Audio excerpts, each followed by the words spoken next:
रामपुर की उस सुबह में सब कुछ सामान्य दिख रहा था। परिसर की सड़कें हमेशा की तरह छात्रों की आवाजाही से गुलजार थी। कोई कंधे पर किताबों का बैग टांगे कानून विभाग की ओर जा रहा था। कोई सफेद एप्रन पहनकर नर्सिंग की प्रयोगशाला की तरफ पढ़ रहा था। लाइब्रेरी में कुर्सियां भरने लगी थी। हॉस्टल से निकलकर छात्र चाय की दुकानों पर दिन की शुरुआत करने जा रहे थे। दूर से देखने वाला शायद यही कहता है कि ये एक सामान्य विश्वविद्यालय है जहां रोज की तरह पढ़ाई चल रही है।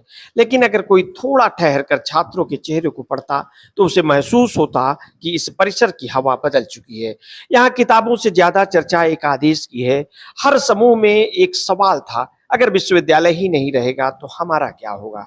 कुछ दिनों पहले रामपुर विकास प्राधिकरण ने आदेश जारी किया था कि मोहम्मद अली जौहर विश्वविद्यालय की 40 में से 38 इमारतें बिना स्वीकृत नक्शे के निर्मित है। आदेश में कहा गया कि या तो विश्वविद्यालय स्वयं इन्हें ध्वस्त करे, अन्यथा निर्धारित समय के बाद प्रशासन कार्रवाई करेगा। ये खबर बाहर निकली तो सिर्फ एक प्रशासनिक आदेश नहीं रहा। देखते ही देखते ये हजारों विद्यार्थियों, सैकड़ों कर्मचारियों और पूरे क्षेत्र की चर्चा का विषय बन गया। और यही वो क्षण था जब विश्वविद्यालय की दीवारों के भीतर पढ़ाई और भविष्य के बीच एक अनिश्चितता खड़ी हो गई। कई छात्र पूरी रात सो नहीं पाए। किसी ने घर पर ये खबर नहीं बताई ताकि परिवार घबरा न जाए, तो किसी ने पहली बार अपने माता पिता को फोन कर कहा कि दुआ करना, सब ठीक हो जाए।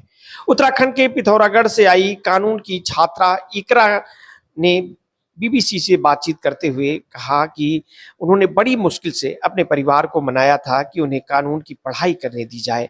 परिवार ने कई विश्वविद्यालयों की जानकारी लेने के बाद जौहर विश्वविद्यालय को इसलिए चुना क्योंकि उन्हें यहाँ का माहौल सुरक्षित लगने लगा था।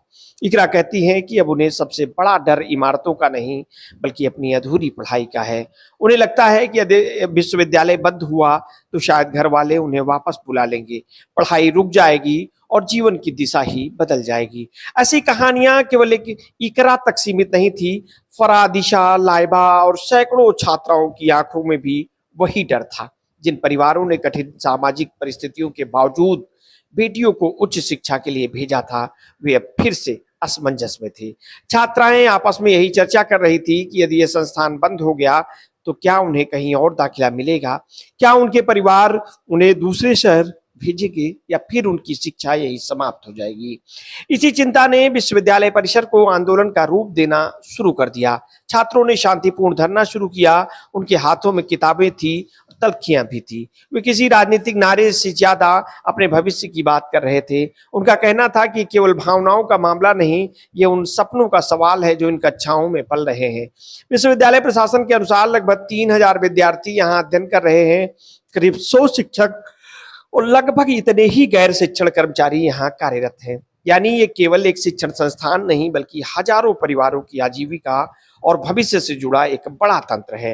यूनिवर्सिटी के असिस्टेंट परचेज ऑफिसर मसूद उल हसन कहते हैं कि कर्मचारियों के बीच सबसे बड़ी चिंता रोजगार की है। वर्षों से यहाँ काम कर रहे लोगों को समझ नहीं आ रहा है कि यदि संस्थान पर अस्थायी संकट आया तो वे अपने परिवार का भरण पोषण कैसे करेंगे। वहीं असिस्टेंट लाइब्रेरियन सना बताती हैं कि पिछले कई दिनों से किसी कर्मचारी की नींद पूरी नहीं हो रही। शिक्षक, सुरक्षाकर्मी, माली, कार्यालय कर्मचारी, हर व्यक्ति एक ही अनिश्चितता में जी रहा है। इसी बीच प्रशासन ने यह भी व्यवस्था की कि यदि विश्वविद्यालय में पढ़ाई प्रभावित होती है तो छात्रों की काउंसलिंग कर उन्हें दूसरे संस्थानों में प्रवेश के विकल्प बताए जाएं। लेकिन छात्रों और विश्वविद्यालय प्रशासन का कहना था कि आसपास कोई ऐसा संस्थान नहीं है जहां समान स्तर के कानून, नर्सिंग, फार्मेसी और पैरामेडिकल पाठ्यक्रम उसी व्यवस्था के साथ उपलब्ध हों। विरोध के बाद काउंसलिंग केंद्र भी हटा दिया गया। उधर प्रशासन अपने निर्णय को पूरी तरह कानून सम्मत बता रहा है। रामपुर विकास प्राधिकरण का कहना था कि भवनों का निर्माण बिना स्वीकृत नक्शे के हुआ है और नियमों के अनुसार कार्रवाई की जा रही है। जिलाधिकारी अजय द्विवेदी ने कहा कि यदि 2 भवनों का नक्शा संबंधित प्राधिकरण से स्वीकृत कराया जा सकता था तो शेष 38 भवनों का क्यों नहीं। कराया गया।